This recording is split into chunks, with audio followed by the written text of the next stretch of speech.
Donc, je suis parti d'un constat, c'est que les boissons alcoolisées échappaient à l'information nutritionnelle telle qu'on la connaît dans les produits alimentaires et telle que vous l'avez tous évoqué ce matin. On voit que ces données commencent à être utilisées, elles sont l'objet et le cœur de la démarche d'Open Food Fact. Et moi, mon constat, c'était de me dire, tiens, je produis du vin, je consomme du vin, et pour autant, je n'ai aucune information sur la composition et sa valeur nutritionnelle. Alors évidemment, ça part du principe que dans le vin et dans les boissons alcoolisées, il y a de l'alcool, et que l'alcool, c'est très mauvais pour la santé. Donc pourquoi nous nous arrêterons pas, on ne s'arrêterait pas juste à l'alcool en disant bon basta, c'est mauvais pour la santé.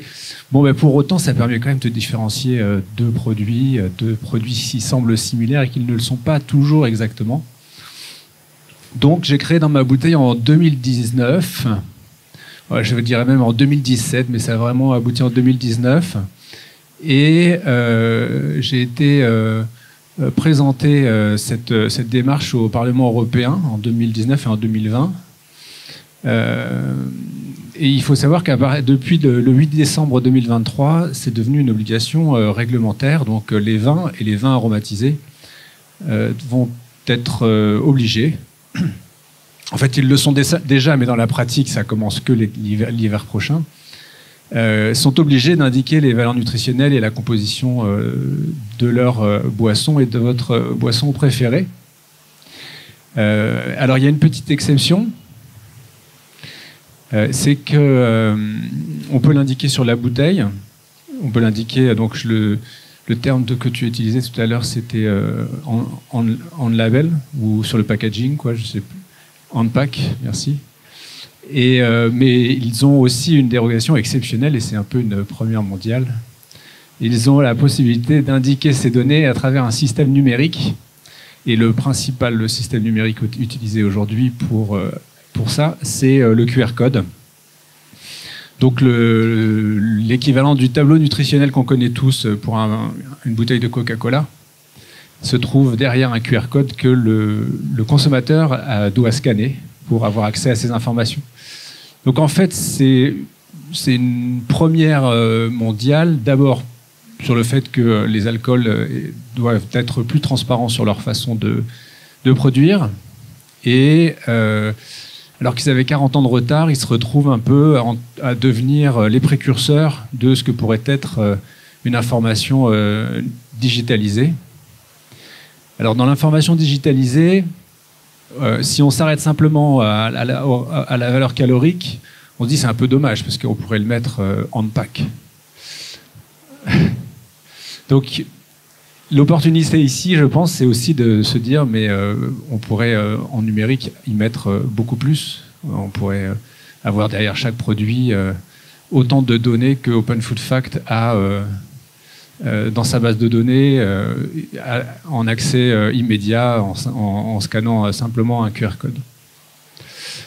Voilà, donc tout ça je voulais un peu raconter sur la composition. Donc les informations, elles vont arriver. Donc hier, on n'avait absolument rien. On imaginait que là-dedans, il n'y avait que du raisin. Bon, en fait, il va y avoir 5 à 10 occurrences à chaque fois. Et ces informations, elles vont arriver de façon réglementaire et elles vont devoir circuler. Si je dois faire juste écho aux échanges que j'ai entendus ce matin, c'est vrai qu'il y a beaucoup d'initiatives et de réflexions autour de ce qu'on pourrait, des évolutions possibles. Mais mon premier constat, quand j'ai démarré, puisque j'ai apposé des QR codes en 2019-2020 sur les premières bouteilles avec des producteurs qui voulaient bien jouer le jeu, et mon premier constat, ça a été de voir que s'il n'y a pas une obligation réglementaire et que si tout le monde n'est pas sur le même piédestal, eh bien, on peut dire tout et n'importe quoi et on peut faire dire à peu près tout à la donnée qu'on exploite. Ça a été évoqué ce matin aussi. On va souvent communiquer, le marketing, etc., va souvent communiquer plus sur des données qui leur sont favorables, alors qu'aller chercher une obligation réglementaire, aller chercher des normes européennes, je pense que c'est là que ça se joue plus qu'en France, mais aller chercher des normes européennes, c'est avoir une capacité de comparaison et d'analyse sur des données qui sont similaires et comparables. Donc cette information, il faut qu'elle circule. C'est tout le travail aujourd'hui que je m'apprête à faire, donc entre le consommateur, le producteur, le distributeur, et le tout de façon numérique. Sur cette circulation, j'ai entendu que GS1 était là ce matin, la DGCCRF aussi, tout le monde s'en occupe. Il y a la notion d'identification du produit. GS1 se place pas mal avec la transformation du code barre vers un QR code. Et donc ce QR code embarquerait le numéro GS1 qui pourrait aussi devenir une sorte de numéro de passeport produit. Donc dans les mois qui arrivent, c'est des millions de données qui arrivent sur le marché et des millions de données qui vont arriver tous les ans. Parce qu'on n'est pas sur une bouteille avec on n'est pas sur un produit avec une composition, disons, stable ou en tout cas récurrente. On imprime une fois l'étiquette et ça va pour 10 ans ou 20 ans comme Coca. Ici, tous les ans, ça va changer.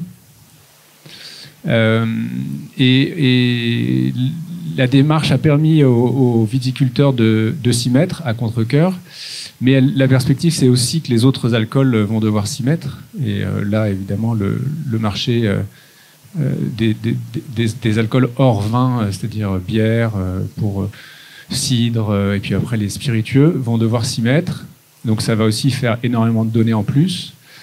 Et puis cette législation européenne, qui est donc une première, enfin on ne parle pas de législation européenne, mais c'est moi qui ai mal noté, mais enfin cette évolution de normes européennes inspire d'autres pays, notamment tous les pays anglo-saxons, les États-Unis en premier, qui voient cette évolution d'un bon œil du côté producteur sur le fait qu'on puisse mettre des données nutritionnelles derrière un QR code et non pas directement sur l'étiquette.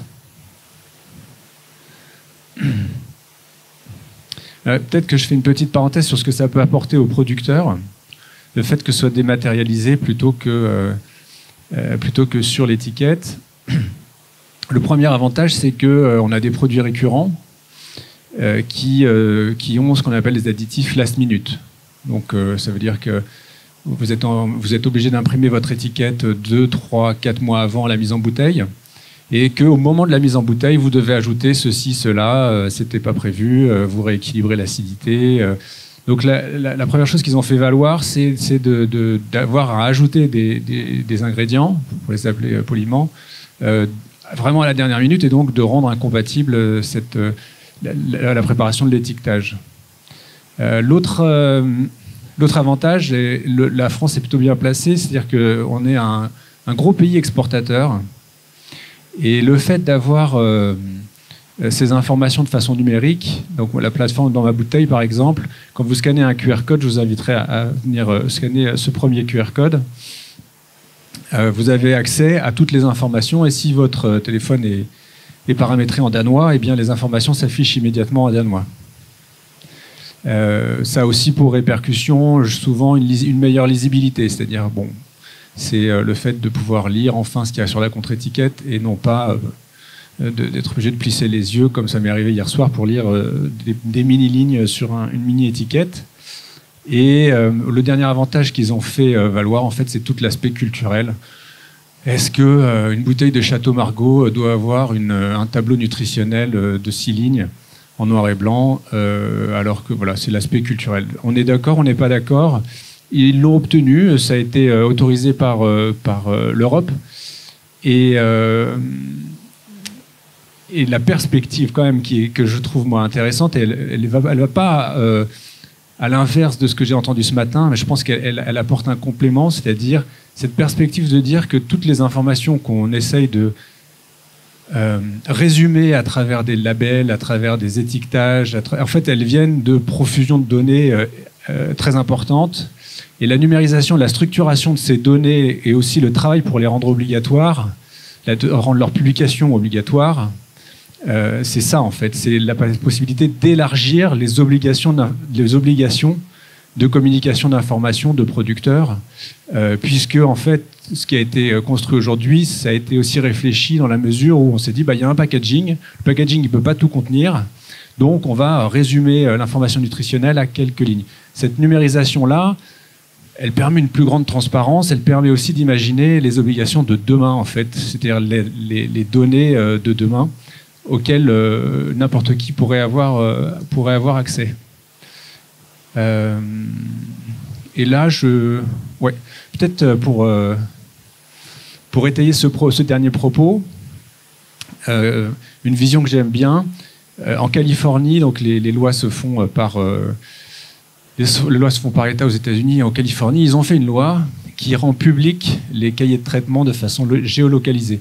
Donc, grosso modo, quand vous avez une parcelle que vous cultivez, vous êtes obligé d'indiquer par parcelle, donc géolocalisé, le cahier de traitement que vous utilisez sur cette parcelle. Alors, vous allez me dire, ça fait beaucoup de données, on ne va jamais mettre tout ça sur une étiquette, et là, ça ne va pas venir compléter l'étiquetage, les étiquetages proposés comme le Planet Score, etc. Mais le fait d'avoir cette perspective de dire, OK, on ne vous dit pas si c'est bon ou si c'est mauvais, on demande à ce que ce soit une information publique, elle l'est déjà, elle existe déjà. Hein. Tout le monde, tout agriculteur tient à jour un cahier de traitement très précis. Le fait de le rendre public, donc d'avoir une obligation de publication, d'édition, à mon sens, ça change vraiment la donne. C'est une belle perspective parce que cette transparence, en fait, n'est pas dans le jugement, parce qu'on est constamment en train de se battre avec des lobbies pétrochimiques qui vous expliquent que c'est pas mauvais, en fait, et que c'est pas dangereux pour la société. Et bien, finalement, OK, mais laissons la société choisir et donnons-lui l'information pour qu'elle puisse choisir. Donc, oui, la communauté... non, j'aime bien la celle d'après, comme ça je termine. Ce que j'attends de la communauté, enfin, moi j'adhère complètement à Open Food Facts. Je pense que la communauté aujourd'hui doit se saisir de cette arrivée de données. Parce que si on a déjà mis entre le consommateur et l'information un cran de plus, qui est le QR code, qui est le fait de scanner. Donc ça fait une étape de plus, mais il faut saisir cette opportunité pour qu'elle rende cette information accessible partout. Et c'est clairement des communautés comme Open Food Fact qui vont permettre à cette information de circuler, à se structurer. Et puis, j'en ai parlé avec certains d'entre vous la semaine dernière, c'est vrai aussi, éthiquement, je trouve intéressant comment est-ce qu'on agrège, comment est-ce qu'on récupère toutes ces données, c'est-à-dire maintenant qu'elles sont numériques, il y a peut-être des choses à mettre en place ou à inventer pour récupérer ces informations de façon numérique. Voilà, merci beaucoup.